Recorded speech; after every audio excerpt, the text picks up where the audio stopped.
Hey friends, how you doing? Okay, so there's a lot of dog activity in the neighborhood today and none of it is mine. Listen, we have kind of hit that part in the season where I make a lot of videos that you never see because I don't have time to edit them. And that's where my process always falls apart, is on the editing, which is really a shame because, well, A, it might be interesting. B, I spend a lot of time making them and then never get around to editing them. And then part of that is that you never get to see things that are happening in this garden because we just miss big chunks. So I've been a little bit inspired by Danielle at North Lawn Flower Farm.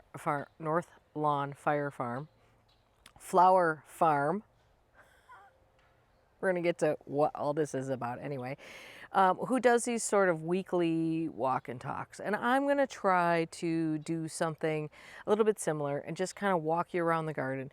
This is also going to be a sort of good, bad, and ugly situation because there's a lot of ugly. And I think it's probably, I show a fair amount of ugly, as you well know. I think it's good to show that. I think this is a very realistic situation. I mean, would I want to have a tour of my garden right now in person? Absolutely not. No way. I would never allow a visiting group to come in and see my garden like this. That said, this is a very typical situation for a garden, I think. I think this is what a garden for a person who basically gets to work in their garden on weekends and maybe a little bit on weeknights. I think this is what it looks like. So let's not miss some of the interesting things that are happening in the garden just because it's not looking great.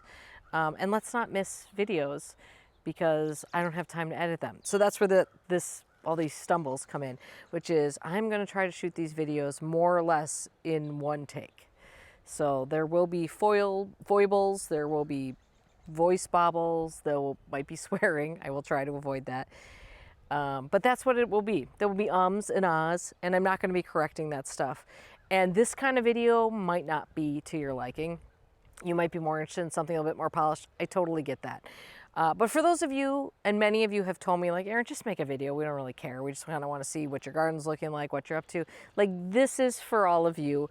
And also, this is for everyone who thinks that their garden has to be perfect all the time, because you will see it is not. The only thing that might really cause a problem with this first one I'm making is I see that the battery on my camera is quite low and the other batteries are not charged yet.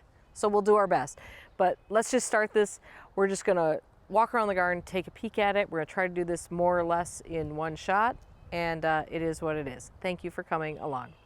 Okay, I'm turning you around now. Okay. So we are over on the west side of the house.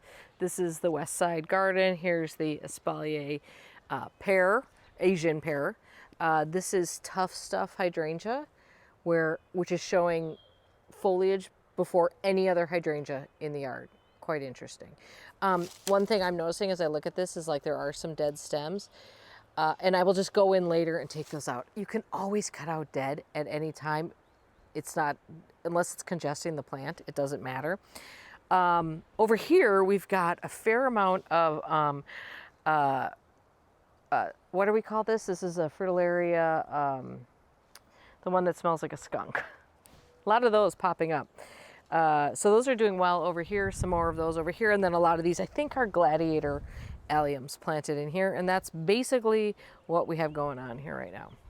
In the circle garden, I moved the containerized boxwoods outside, oh gosh, probably 3 or 4 weeks ago now, because it was nice enough to do that. So these are plenty hardy, it's just the pots are not frost-proof. We have some, this is quite interesting. All of this is planted with the same rhubarb, but only one is really up. That's interesting. Do have a nice garlic mustard weed right there. Chives are looking good. Every year I have to go through the chives though and divide them to fill in. Like you can see, like there's a little bald spot right there. Probably something grew over that. So I have to divide them and fill in the holes and pick out the grass that grows amongst them. Sneaky little grass. Looks like a chive grows amongst them. I think you'll see that there's been zero, I've not touched these gardens at all yet. Nothing has been cleaned up yet. It is absolutely on the agenda. But the daffodils are starting to open up in the main part of the garden. You'll see where a lot of them are blooming here shortly. One of my favorite daffodils is this one. And it's an early bloomer, and it's called Jetfire. And I just love the reflex petals on this. It's sort of a medium height one, I would say. It's not a huge one. But I love the little reflex petals on that. I think that's so pretty. And there are other varieties mixed in here. I don't know what most of these varieties are. I don't pay a lot of attention to those varieties. Much of the Scilla that you're seeing in here, I try not to actually plant much of this, is growing from the geranium macrorhizum, which some of this originally came from my sister-in-law's house, and she had it all over the place, so I knew there would be riders. The blue shag eastern pine is not looking good. It was struggling a little bit last year. I gotta nail down what's happening there. I think a lot of it is an acidic soil situation, in that we don't have acidic soil. The star of the garden right now, I've probably showed you this in multiple videos already, is Cornus moss. This one was planted in 2020, and you can see it blooms on old growths, because you can see that at the stems here, there's no flowers on like the growth that came up last year.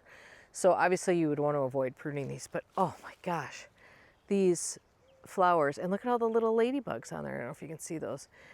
These flowers are just gorgeous. I will take that over forsythia any day of the week. This garden, again, I mean, it just needs a good cutback and a little bit of cleanup. You know, I don't go in here and remove all these leaves, because why? As long as they're off the crowns of the plants, I'm good with that. Along the little stream here, we're kind of standing on the road looking here now. I have a whole bunch of dame's rock, all those kind of thicker foliage that you see in there. That's all dame's rocket. That all has to get pulled. That's sort of the invasive version of a woodland phlox. Sometimes I have to clean up gardens just so I can see where a plant is and what's going on, and that is the case in this area. Like, I can't even really tell what's a plant and what's not. So like, I will rake out the leaves just to get an idea of what we have happening in these places. Mostly what we're seeing here is bulb foliage for the most part right now. Let's just walk down the path. Oh, that's a suspicious hole in the middle of the path. Let's just walk. So this path, by the way, has gotten much wider than I ever intended it to be. It was never supposed to be this wide. I don't know exactly how that happened, but I'm going to start planting some things along this edge. Easier to plant on because this is the sunny side, to narrow up this path. I've never had a situation before where a path has gotten too wide. They always get too narrow. This that you see in here, this is all Carex pennsylvanica. And I don't usually cut this back at all. I might take the weed whacker and get a little bit, but you can see we've got green coming up here. Green will grow right through there. So this is starting to naturalize well in here, and I'm very happy about that. This is some sort of wild verbascum that has popped up, which I left for the foliage, but I'm gonna dig those out because I don't really care for those running all over the garden, but they were something kind of pretty to look at in winter, so I left that. There's a lot of branches that came down, so we kind of always have to do a cleanup along the creek here. This is a forsythia that I've cut down every single year, and the bridge is kind of over it. It keeps popping up. I just keep cutting it back. It's an old variety that doesn't bloom well and doesn't look like much. Now, it is my great delight that the marsh marigolds are starting to come up. I think I can say for certain that marsh marigolds are my very favorite wildflower, and they grow, of course, all along this little creek here, and they're the most charming flowers. Here, I have already cut back the Millennia Transparent. There are 2 here. There were 3. I moved one last year. I don't remember exactly where, but it's around here somewhere. And now they've bulked up enough that I only need one here. So I'm actually going to dig out one of these and divide it. And that is going in a project I am doing, a design project that I'm doing for someone else, because I couldn't find any Millennia Transparent. So I will take the one out of my garden. I didn't really realize that feverfew was going to be so incredibly hardy here. But here it is, popping up all over. And I think the foliage is just fabulous, and it's green. It's just super green and beautiful. So I mean, I can see how it might get a little aggressive, but I think it's looking great. Over here, I have a bit of an experiment going on. This is all Carrick's Blue Zinger. It is quite invasive in some places, so I always make a notation about that. Be careful where you're planting it and talk to people in the know before you do that. But it has really done a great job in this area. But I can't quite figure out, like, do I want to be cutting this back? Do I not? And I'm probably going to cut it back. Here is I tried some and cut, oh, there's a big shadow there. That doesn't show you anything. Here, maybe this helps a little bit. I did cut some back to try these in front, and I think I am going to come back, but it's a pain to cut back. So I'm going to get the weed whacker going, and I'm going to weed whack it. Okay, let's walk around this edge, I think.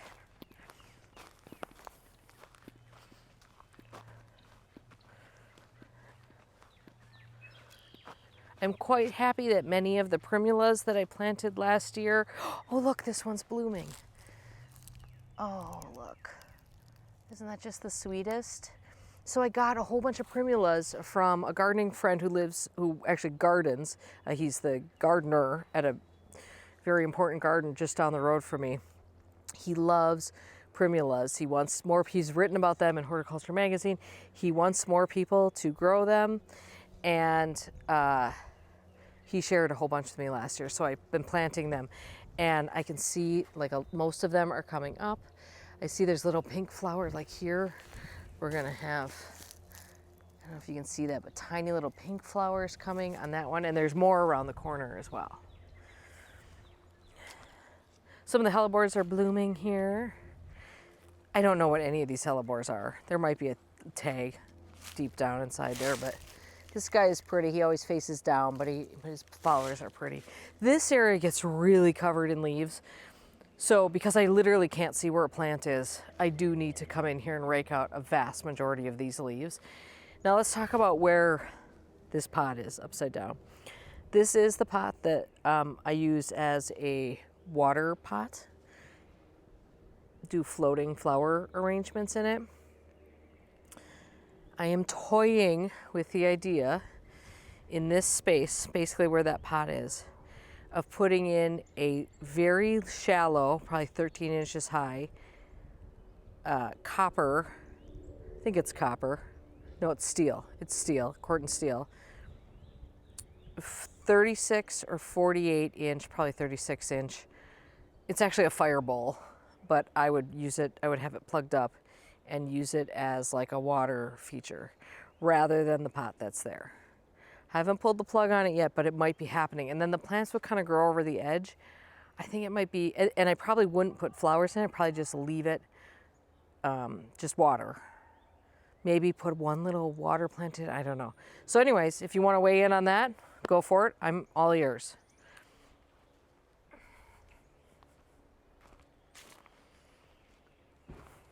There are more Primulas along here. I do have to be careful where I step in here because, again, can't see where I'm going. But there are some more in here. This is, look at all that garlic mustard weed right there, though. That stuff, I tell you. That battle is, I've done well on that battle, but it's never really done. These squirrels have gone nuts mulching all the trees over here. Can you see those are all pine cones that they have disintegrated? I assume sitting in the tree. This is Roy's garden, the garden that Roy Diblick designed with me right here. There's gonna be a few changes over there this year. I've kind of gotten to that point where I'm gonna do a little bit of amending, but again, has not been cut back. this is kind of an extension of that area, but less planned out. And so there's always sort of filling in that needs to happen over here. These hanging baskets are new this year. I'm not sure if I've showed these in a video, and I don't know if you can actually see them with the shade. But there is, can you see this? There's a big one there, that one. And then we've got the old, this is an old fire bowl. I guess I like fire bowls. They're really cheap containers to be, well, not really cheap, but they're a good way to get a big container. Those are all going to get planted this year. And I'm looking forward to having hanging baskets. We're not going to see this cocoa liner. I just bought this to see if it would fit in there, but you won't see that when we're done. I think you should expect to see the septic mound, bulb mound, in many, many videos, because I can't get over how much I absolutely love it. And right now, this is just, look at this. I mean, so right now we've got an Anemone blanda right here, Chindoxias, Gloria of the Snow, which is a Scilla, but a different one. They don't seem to go as nuts here. Grape hyacinth. I love Muscari. I know they go nuts for some people, as in invasive. They're not really an issue here. And then I believe this is Minette. No, tete-a-tete daffodil, all throughout here. I mean, come on. I am so over the moon thrilled with how this looks. And, oh God, look, we've got a red admiral butterfly on here. Oh, come on, get your close-up, girl or boy.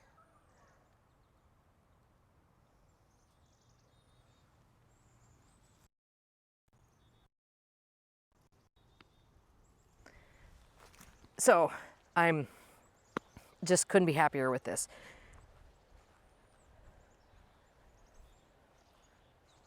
So let me walk you along the back side here so you can see.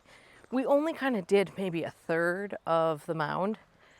And I did some of it sort of facing the road and then some of it on this side so we could see it from the house. But I'd really love to make this whole back side all bulb wound next year too. We'll see how we like this when the grass is long and shaggy, which we will have to go through a period of long shaggy grass here.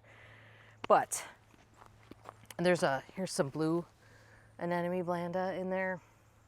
Oh, sorry, I'm sorry I'm gushing, but I'm gushing because I love it.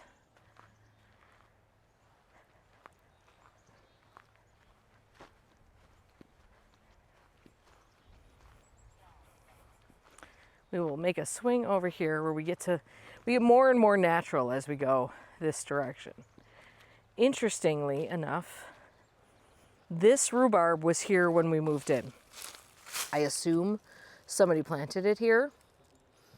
I don't think it's anything, a special variety or anything. It grows really well. We eat the rhubarb off of it. It's in more shade than the other ones are. It actually grows better than the ones I have growing in that garden where those get manure and all kinds of good stuff. This one gets nothing. And then we've talked about this before. This is Peticides japonicus.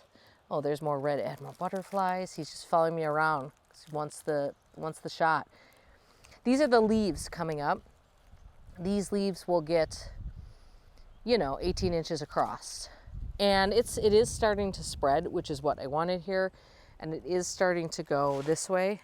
The shiny leaves you see are the leaves of skunk cabbage. So here's a spent flower of skunk cabbage, the purple in the middle there. And then these shiny leaves come up and they will fill up most of this woods. And it looks like a jungle at some point, but they look like hostas. They're like, native hostas. Here's some more of the flowers of that Peticides japonicus.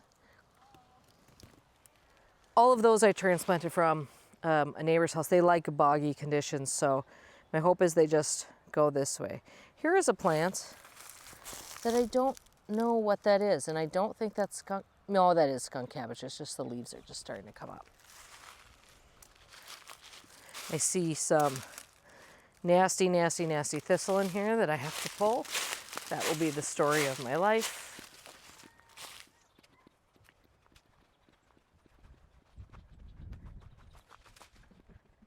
Lots of bulbs coming up over here. Oh, this is one of the reasons I don't like lambs here.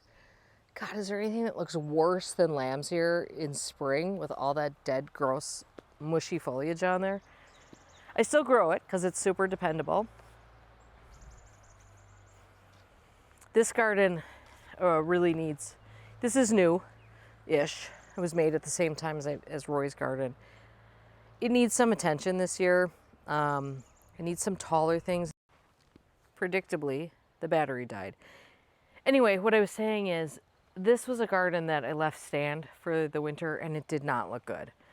So first of all, we need a little bit more structure. Second of all, maybe this is one that I do cut back in fall because it mostly just looked like a big old mess. Over the years, bulbs have ended up in the woods, sometimes because they've been weeded out into there. Maybe I planted a few throughout the years. But they're really nice. I love seeing them here. They're just, big cup varieties. Nothing fancy. I do see some things in here that probably I will just let stay, but aren't great. Like I believe that is stinging nettle there.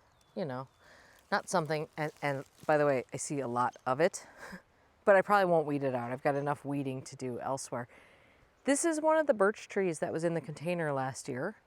The other one is over there. They're both looking great. They both seem very happy in their new spots. And in fact, I may get birches again for those containers. I liked the height of them quite a bit. So I will take the tree guards off of those. I think we're safe probably taking tree guards off of things.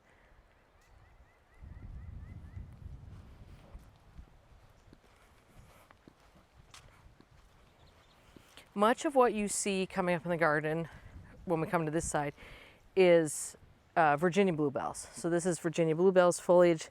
This one has just starting to show some flowers thinking about coming out.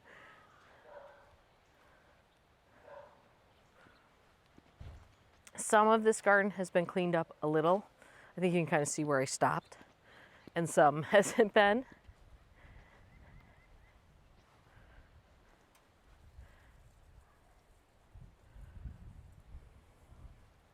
These are all ladies' mantle that I planted in here last year when I redid this garden. I do love that plant. I guess you can tell since I planted a lot of it last year. These are all alliums. I think most of those are Mount Everest. And we'll just take a quick peek over here where, well, I guess there's not a lot to look at over here, but more cleanup to happen here. This is a viburnum. I would have to look up which one, but it's happy here. It's got lots of big leaves on it.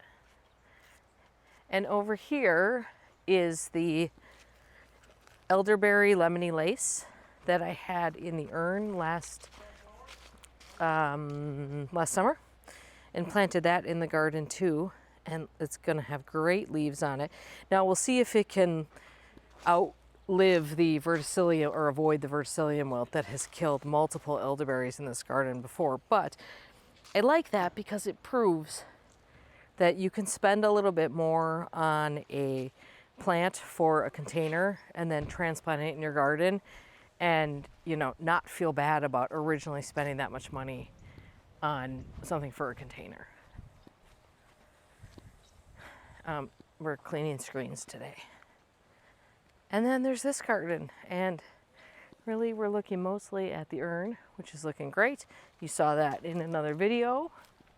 Just a little bit of color to enjoy a little bit of spring. And then at the base, something not great, which is goat's, what is this? It's not goat's beard, it's, you guys know what it is. Well, it's terrible, and it's a weed. But at least it's the variegated one, which is easier to, doesn't grow quite as rambunctiously. And then here is another viburnum. And I don't know if you can see, but this one actually has flower buds on it. I think one of these is Shoshani. It might be this one. So there we go. Lots to do here. Oh, here, I'll just show you the leaves on the Kinsley's Ghost honeysuckle, which I kind of train into this nest here. Those are coming out big time. Lots of new growth on that, which I will have to keep twining in here in order to keep this sort of odd form that I have given it here. It's very untraditional, but I like it here. So far I'm good with it.